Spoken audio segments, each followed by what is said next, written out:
شروع اللہ کے نام سے جو بڑا مہربان نہایت رحم والا ہے۔ الف لام را، یہ ایک پرنور کتاب ہے، اس کو ہم نے تم پر اس لیے نازل کیا ہے کہ لوگوں کو اندھیرے سے نکال کر روشنی کی طرف لے جاؤ، یعنی ان کے پروردگار کے حکم سے غالب اور قابل تعریف اللہ کے رستے کی طرف۔ وہ اللہ کہ جو کچھ آسمانوں اور زمین میں ہے سب اسی کا ہے، اور کافروں کے لیے عذاب سخت کی وجہ سے خرابی ہے۔ جو آخرت کی نسبت دنیا کو پسند کرتے اور لوگوں کو اللہ کے رستے سے روکتے اور اس میں کجی چاہتے ہیں، یہ لوگ پرلے سرے کی گمراہی میں ہیں۔ اور ہم نے کوئی پیغمبر نہیں بھیجا مگر اپنی قوم کی زبان بولتا تھا تاکہ انہیں احکام اللہ کھول کھول کر بتا دے۔ پھر اللہ جسے چاہتا ہے گمراہ کرتا ہے اور جسے چاہتا ہے ہدایت دیتا ہے، اور وہ غالب اور حکمت والا ہے۔ اور ہم نے موسیٰ کو اپنی نشانیاں دے کر بھیجا کہ اپنی قوم کو تاریکی سے نکال کر روشنی میں لے جاؤ اور ان کو اللہ کے دن یاد دلاؤ، اور اس میں ان لوگوں کے لیے جو صابر و شاکر ہیں اللہ کی قدرت کی نشانیاں ہیں۔ اور جب موسیٰ نے اپنی قوم سے کہا کہ اللہ نے جو تم پر مہربانیاں کی ہیں ان کو یاد کرو، جبکہ تم کو فرعون کی قوم کے ہاتھ سے مخلصی دی، وہ لوگ تمہیں بڑے عذاب دیتے تھے اور تمہارے بیٹوں کو مار ڈالتے تھے اور عورت ذات یعنی تمہاری لڑکیوں کو زندہ رہنے دیتے تھے، اور اس میں تمہارے پروردگار کی طرف سے بڑی سخت آزمائش تھی۔ اور جب تمہارے پروردگار نے تم کو آگاہ کیا کہ اگر شکر کرو گے تو میں تمہیں زیادہ دوں گا، اور اگر ناشکری کرو گے تو یاد رکھو کہ میرا عذاب بھی سخت ہے۔ اور موسیٰ نے صاف صاف کہہ دیا کہ اگر تم اور جتنے اور لوگ زمین میں ہیں سب کے سب ناشکری کرو تو اللہ بھی بے نیاز اور قابل تعریف ہے۔ بھلا تم کو ان لوگوں کے حالات کی خبر نہیں پہنچی جو تم سے پہلے تھے، یعنی نوح اور عاد اور سمود کی قوم، اور جو ان کے بعد تھے جن کا علم اللہ کے سوا کسی کو نہیں۔ جب ان کے پاس پیغمبر نشانیاں لے کر آئے تو انہوں نے اپنے ہاتھ ان کے منہوں پر رکھ دیے کہ خاموش رہو، اور کہنے لگے کہ ہم تو تمہاری رسالت کو تسلیم نہیں کرتے، اور جس چیز کی طرف تم ہمیں بلاتے ہو ہم اس سے قوی شک میں ہیں۔ ان کے پیغمبروں نے کہا، کیا تم کو اللہ کے بارے میں شک ہے جو آسمانوں اور زمین کا پیدا کرنے والا ہے؟ وہ تمہیں اس لیے بلاتا ہے کہ تمہارے گناہ بخشے اور فائدہ پہنچانے کے لیے ایک مدت مقرر تک تم کو مہلت دے۔ وہ بولے کہ تم تو ہمارے ہی جیسے آدمی ہو، تمہارا یہ منشا ہے کہ جن چیزوں کو ہمارے بڑے پوجتے رہے ہیں ان کے پوجنے سے ہم کو بند کر دو، تو اچھا کوئی کھلی دلیل لاؤ یعنی معجزہ دکھاؤ۔ پیغمبروں نے ان سے کہا کہ ہاں ہم تمہارے ہی جیسے آدمی ہیں، لیکن اللہ اپنے بندوں میں سے جس پر چاہتا ہے نبوت کا احسان کرتا ہے، اور ہمارے اختیار کی بات نہیں کہ ہم اللہ کے حکم کے بغیر تم کو تمہاری فرمائش کے مطابق معجزہ دکھائیں، اور اللہ ہی پر مومنوں کو بھروسہ رکھنا چاہیے۔ اور ہم کیوں کر اللہ پر بھروسہ نہ رکھیں حالانکہ اس نے ہم کو ہمارے دین کے سیدھے رستے بتائے ہیں، اور جو تکلیفیں تم ہم کو دیتے ہو اس پر صبر کریں گے، اور اہل توکل کو اللہ ہی پر بھروسہ رکھنا چاہیے۔ اور جو کافر تھے انہوں نے اپنے پیغمبروں سے کہا کہ یا تو ہم تم کو اپنے ملک سے باہر نکال دیں گے یا ہمارے مذہب میں داخل ہو جاؤ، تو پروردگار نے ان کی طرف وحی بھیجی کہ ہم ظالموں کو ہلاک کر دیں گے، اور ان کے بعد تم کو اس زمین میں آباد کریں گے۔ یہ اس شخص کے لیے ہے جو قیامت کے روز میرے سامنے کھڑے ہونے سے ڈرے اور میرے عذاب سے خوف کرے۔ اور پیغمبروں نے اللہ سے اپنی فتح چاہی تو ہر سرکش ضدی نامراد رہ گیا۔ اس کے پیچھے دوزخ ہے اور اسے پیپ کا پانی پلایا جائے گا، وہ اس کو گھونٹ گھونٹ پیے گا اور گلے سے نہیں اتار سکے گا، اور ہر طرف سے اسے موت آ رہی ہوگی مگر وہ مرنے میں نہیں آئے گا، اور اس کے پیچھے سخت عذاب ہوگا۔ جن لوگوں نے اپنے پروردگار سے کفر کیا ان کے اعمال کی مثال راکھ کسی ہے کہ آندھی کے دن اس پر زور کی ہوا چلے اور اسے اڑا لے جائے۔ اسی طرح جو کام وہ کرتے رہے ان پر ان کو کچھ دسترس نہ ہوگی، یہی تو پرلے سرے کی گمراہی ہے۔ کیا تم نے نہیں دیکھا کہ اللہ نے آسمانوں اور زمین کو تدبیر سے پیدا کیا ہے؟ اگر وہ چاہے تو تم کو نابود کر دے اور تمہاری جگہ نئی مخلوق پیدا کر دے، اور یہ اللہ کو کچھ بھی مشکل نہیں۔ اور قیامت کے دن سب لوگ اللہ کے سامنے کھڑے ہوں گے تو ضعیف العقل متبع اپنے رؤسائے متکبرین سے کہیں گے کہ ہم تو تمہارے پیرو تھے، کیا تم اللہ کا کچھ عذاب ہم پر سے دفع کر سکتے ہو؟ وہ کہیں گے کہ اگر اللہ ہم کو ہدایت کرتا تو ہم تم کو ہدایت کرتے، اب ہم گھبرائیں یا صبر کریں ہمارے حق میں برابر ہے، کوئی جگہ گریز اور رہائی کی ہمارے لیے نہیں ہے۔ جب حساب کتاب کا کام فیصل ہو چکے گا تو شیطان کہے گا جو وعدہ اللہ نے تم سے کیا تھا وہ تو سچا تھا، اور جو وعدہ میں نے تم سے کیا تھا وہ جھوٹا تھا، اور میرا تم پر کسی طرح کا زور نہیں تھا۔ ہاں، میں نے تم کو گمراہی اور باطل کی طرف بلایا تو تم نے جلدی سے اور بے دلیل میرا کہنا مان لیا۔ تو آج مجھے ملامت نہ کرو، اپنے آپ ہی کو ملامت کرو۔ نہ میں تمہاری فریاد رسی کر سکتا ہوں اور نہ تم میری فریاد رسی کر سکتے ہو۔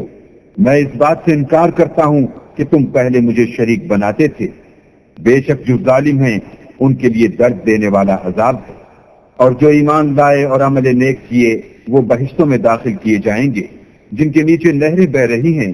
اپنے پروردگار کے حکم سے ہمیشہ ان میں رہیں گے، وہاں ان کے صاحب سلامت سلام ہوگا۔ کیا تم نے نہیں دیکھا کہ اللہ نے پاک بات کی کیسی مثال بیان فرمائی ہے؟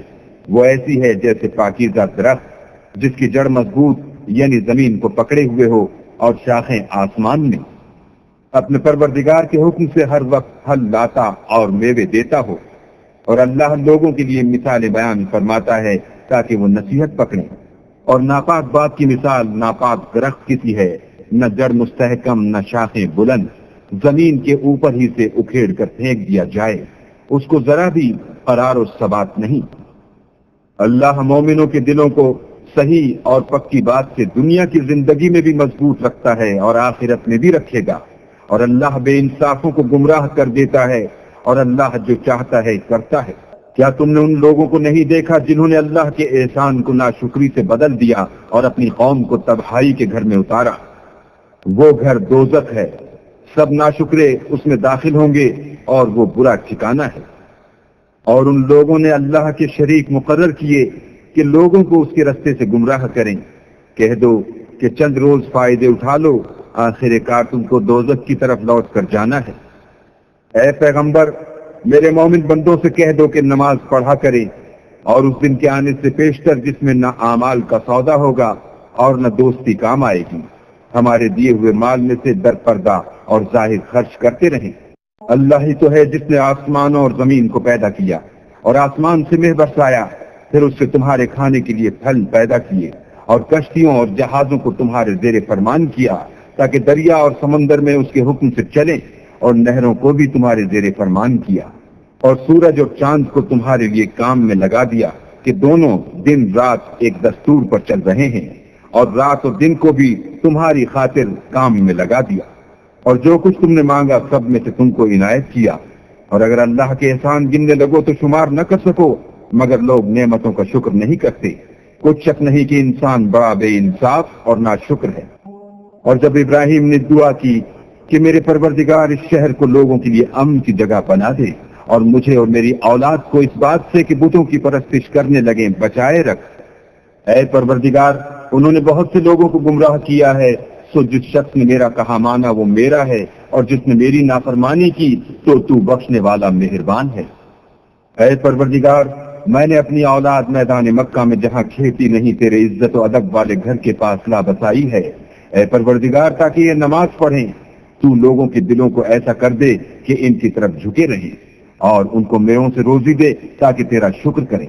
اے پروردگار، جو بات ہم چھپاتے اور جو ظاہر کرتے ہیں تو سب جانتا ہے، اور اللہ سے کوئی چیز مخفی نہیں، نہ زمین میں نہ آسمان میں۔ اللہ کا شکر ہے جس نے مجھ کو بڑی عمر میں اسماعیل اور اسحاق بخشے، بے شک میرا پروردگار دعا سننے والا ہے۔ اے پروردگار، مجھ کو ایسی توفیق عنایت کر کے نماز پڑھتا رہوں، اور میری اولاد کو بھی یہ توفیق بخش۔ اے پروردگار، میری دعا قبول فرما۔ اے پروردگار، حساب کتاب کے دن مجھ کو اور میرے ماں باپ کو اور مومنوں کو مغفرت کیجو۔ اور مومنوں، مت خیال کرنا کہ یہ ظالم جو عمل کر رہے ہیں اللہ ان سے بے خبر ہے، وہ ان کو اس دن تک مہلت دے رہا ہے جبکہ دہشت کے سبب آنکھیں کھلی کی کھلی رہ جائیں گی، اور لوگ سر اٹھائے ہوئے میدان قیامت کی طرف دوڑ رہے ہوں گے۔ ان کی نگاہیں ان کی طرف لوٹ نہ سکیں گی، اور ان کے دل مارے خوف کے ہوا ہو رہے ہوں گے۔ اور لوگوں کو اس دن سے آگاہ کر دو جب ان پر عذاب آ جائے گا، تب ظالم لوگ کہیں گے کہ اے ہمارے پروردگار، ہمیں تھوڑی سی مدت مہلت عطا کر تاکہ ہم تیری دعوت توحید قبول کریں اور تیرے پیغمبروں کے پیچھے چلیں۔ تو جواب ملے گا، کیا تم پہلے قسمیں نہیں کھایا کرتے تھے کہ تم کو اس حال سے جس میں تم ہو زوال اور قیامت کو حساب اعمال نہیں ہوگا۔ اور جو لوگ اپنے آپ پر ظلم کرتے تھے تم ان کے مکانوں میں رہتے تھے، اور تم پر ظاہر ہو چکا تھا کہ ہم نے ان لوگوں کے ساتھ کس طرح کا معاملہ کیا تھا، اور تمہارے سمجھانے کے لیے مثالیں بیان کر دی تھیں۔ اور انہوں نے بڑی بڑی تدبیریں کی، اور ان کی سب تدبیریں اللہ کے ہاں لکھی ہوئی ہیں، گو وہ تدبیریں ایسی غضب کی تھیں کہ ان سے پہاڑ بھی ٹل جائیں۔ تو ایسا خیال نہ کرنا کہ اللہ نے جو اپنے پیغمبروں سے وعدہ کیا ہے اس کے خلاف کرے گا، بے شک اللہ زبردست اور بدلہ لینے والا ہے۔ جس دن یہ زمین دوسری زمین سے بدل دی جائے گی اور آسمان بھی بدل دیے جائیں گے، اور سب لوگ اللہ یگانہ و زبردست کے سامنے نکل کھڑے ہوں گے، اور اس دن تم گناہ گاروں کو دیکھو گے کہ زنجیروں میں جکڑے ہوئے ہیں، ان کے کرتے گندھک کے ہوں گے اور ان کے منہوں کو آگ لپٹ رہی ہوگی۔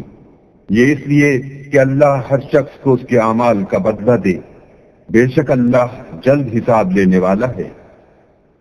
یہ قرآن لوگوں کے نام اللہ کا پیغام ہے تاکہ ان کو اس سے ڈرایا جائے، اور تاکہ وہ جان لیں کہ وہی اکیلا معبود ہے، اور تاکہ اہل عقل نصیحت پکڑیں۔